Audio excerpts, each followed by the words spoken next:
ہوتے محروم تعلیم سے مگر مجھ کو پڑھایا ہے، پسینہ ہاتھ سے بڑھ کر بھی میری خاطر بہایا ہے۔ کھڑی رہتی ہوں شام میں سر اپنا اٹھا کر، کھڑی رہتی ہوں شام میں سر اپنا اٹھا کر، میرے والد نے آج مجھے اس قابل بنایا ہے۔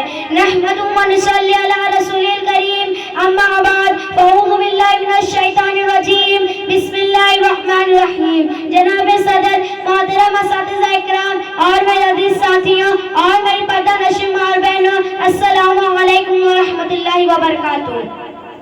آج مجھے اس عظیم و شان تقریر میں جس موضوع پر لب کشائی کرنے کا موقع ملا ہے، اس کا عنوان ہے والدین کی عظمت۔ والدین دنیا کی سب سے بڑی نعمت ہے، ان کا کوئی تعلق البت نہیں ہے۔ ماں جنم دیتی ہے تو باپ زندگی دیتا ہے، ماں چلنا سکھاتی ہے تو باپ دوڑنا سکھاتا ہے، ماں کھڑا ہونا سکھاتی ہے تو باپ کھڑا رہنا سکھاتا ہے، ماں اگر جنت ہے تو باپ جنت کا دروازہ، ماں اگر بہت ہی شفیق ہو تو باپ بہت ہی مہربان ہوتا ہے۔ باپ سینہ ہے جو لے جاتا ہے اونچائی تک، باپ سینہ ہے جو لے جاتا ہے اونچائی تک، ماں کی دعا سایہ فغن رہتی ہے۔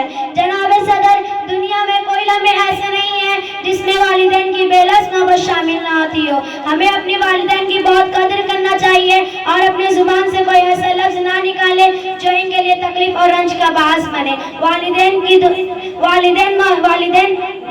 کی موجودگی کی احساس ہوتی ہے، ان کی خدمت سے ہی بنی ان کی کشتی پار ہوتی ہے اور ان کی رضا سے ہی سب کی قسمت پائیدار ہوتی ہے۔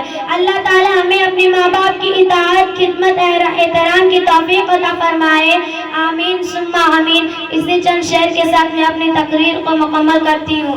نیندیں اپنی بھلا کر سلایا ہم کو، آنسو اپنے گرا کر ہنسایا ہم کو، نیندیں اپنے بھلا کر سلایا ہم کو، آنسو اپنے گرا کر ہنسایا ہم کو، درد بھی نہ دینا ان ہستیوں کو، درد بھی نہ دینا ان ہستیوں کو، اللہ پاک نے ماں باپ بنایا جن کو۔